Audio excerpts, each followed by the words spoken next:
come forward and to share with you what his experience was like. He is unique. Each and every one of our families is unique. And I am, Ron, going to look for a new word for unique.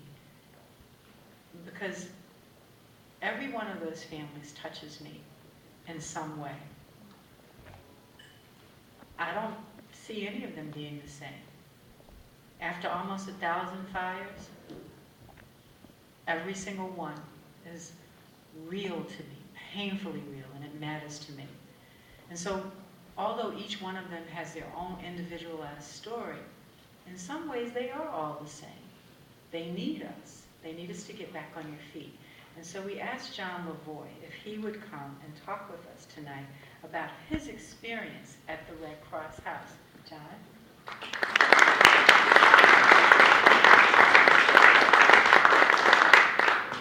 Good evening. Thanks very much for having me down here. I probably would fall under the category of folks who didn't know that the Red Cross House existed, or that there even was a Red Ball that I couldn't get a ticket to, until last September. And let me give you a brief rundown of what happened. Is my youngest son, Tom, and I were sitting in our backyard in West Philadelphia when we heard the sound of glass breaking, and said, what could that be? And we managed to ignore it until we heard the sound of glass breaking again. And then we looked around the side of the house and saw smoke coming out of the third floor. So naturally we ran inside, ran up to the third floor, opened the door to the third floor, was confronted with a wall of flames, said to Tom, get the dogs, call 911, let's get out of here. And so we ran away, and we had the experience in a different way that we all have so often, sitting in front of a television set at the 6 o'clock news or the 11 o'clock news, watching fire come out of someone else's house. But in this case, it was mine. And at first, you're just in shock. I had no idea how it started. I didn't know whether we would watch the entire building crumble. The fire department was there instantly, and I'm sort of wandering around in a daze trying to find a cell phone to call my wife, trying to say, yes, our house is on fire, you should come home now. And not really comprehending what was going on. When I finally found the fire captain, I didn't even know there was such a thing as a fire captain. When I finally found the person who was in charge, the first thing he said to you was, do you want me to call the Red Cross? And it never occurred to me. I think the thing that registered was, this is not a tsunami, it's not an earthquake, it's not a gigantic flood, why would I need the Red Cross? I had no idea that the Red Cross cared about me and my house at 49th and Springfield. And so I actually said no. I figured, oh no, we'll be okay, we'll be okay, we'll be okay. Not realizing how traumatic it would be, how much in shock both of us would be, what we would do with our animals, or how we would get through it. So we didn't call the Red Cross. The next day, as we're standing outside our house, which did not burn completely to the ground, someone drove up in a Red Cross SUV and said, hi, I'm from the Red Cross. And it was an amazing experience. Because I'm standing there after having a life of thinking of myself as pretty competent, pretty talented, pretty useful, I can handle situations, and I had not got a clue what to do. None. And in an instant, there was somebody there who did. It was an incredible relief for all of us there, for Tom, my son, for my wife, and the dogs looked relieved. But it was not something that I ever expected to happen. And so I really didn't know what the Red Cross did until they showed up when I needed them, when it was my house with the flames coming out of it. And so I instantly became the Red Cross's biggest fan. And it wasn't so much the material assistance that we got for me. We did get some material assistance. We did get help. Chad tried to help me find new shoes because I had no shoes. But it was the sense that this community had something in place and that this community cared about what happens to each and every family. And it floored me. Next day, I have to put a little plug in for the Red Paws, because we had 6 or 7 cats in the house. Up drives somebody from the Red Paws with a bunch of vet students from Penn's vet school, cleared off the dining room table, laid down a sheet, started doing a little makeshift MASH unit, examined all the cats, did the stethoscope, said, take this one that needs help, this one's okay. Didn't think that was going to happen either. Of course, then they just said, okay, here's a bag of dog food, we gotta go. But the fact that the community was as invested in our well-being as we talk about being invested in the community was a real shock to me. It was one of the greatest moments of my life, one of the greatest experiences of my life, to realize the full importance of what the Red Cross means. So I'm delighted to come down here tonight, tell you my little story, and I would be glad. I mean, the Red Cross is my new hero, so I'll do whatever they want.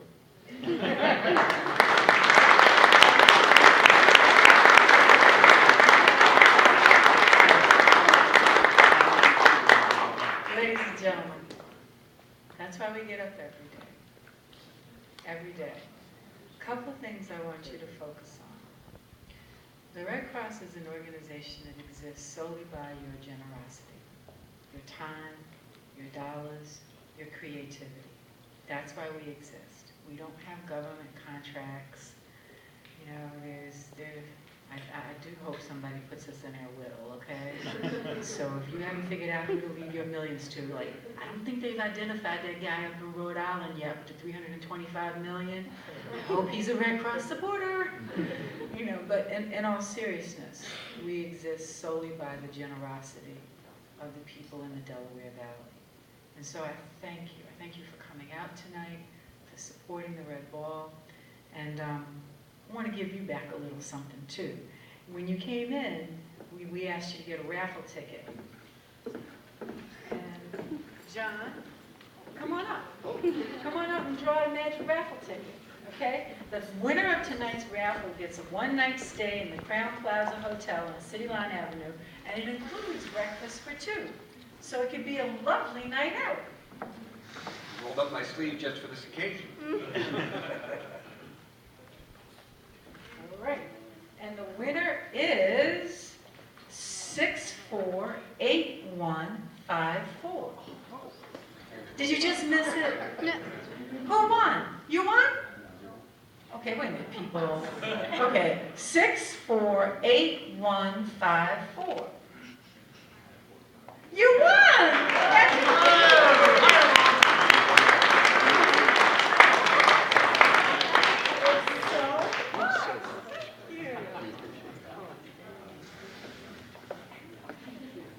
Ladies and gentlemen, I hope you have big dog fun. There's more music, there's more food, and there's really fascinating people in the room. But I do want to point out a few of those really fascinating people. Chad Dion Lassiter is the director of the Red Cross House. Katarina Popernia, a.k.a. Cat Christmas, who's busy talking. Cat, wave your hand. Cat is the architect of the Red Ball, okay? All these wonderful little touches, they come out of the imagination of Cat. Sprinkled throughout this room is our staff. Now, for those of you who want to volunteer, Leslie Fletcher, our Director of Volunteer Services, is present. Kevin Wilkins is the head of our 24-hour communications center. So if you like talking to people, go meet Kevin. Clifton Salas is our Chief Operating Officer. He's the one who makes sure everything runs. Kevin Kane, happy to take your checks. He's my Chief Development Officer. That's right, Kevin. And all of Kevin's team is here. Victoria Gennardi, Joe Sludden. I saw Eric Michael a minute ago, but Eric Michael's probably partying. So, there he is, Eric Michael. Laura Cohen, the goddess of grants. Never met a better grant writer in the whole United States. Am I missing? Oh, this would not be possible but for Sarah Smith. Sarah Smith got all you people to come out tonight. She's my media expert. Where's Sarah? Oh, there she is, working away. But, Joy Jones. Joy is here? Where's Joy? Oh, there's Joy. Joy should not be in the back of the room, okay? Joy should be out front and center. You guys, this is just a part of my team. I hope you will stop and shake all of their hands. There's Sarah. I hope that you will stop and shake all of them. Yeah, Sarah's pregnant, so clap twice. Okay? See, Sarah's carrying our future. That's a future Red Cross volunteer right there. But ladies and gentlemen, thank you. Stay, have fun, and I will look to see you on March 10th at the Please Touch Museum, okay? Thank you.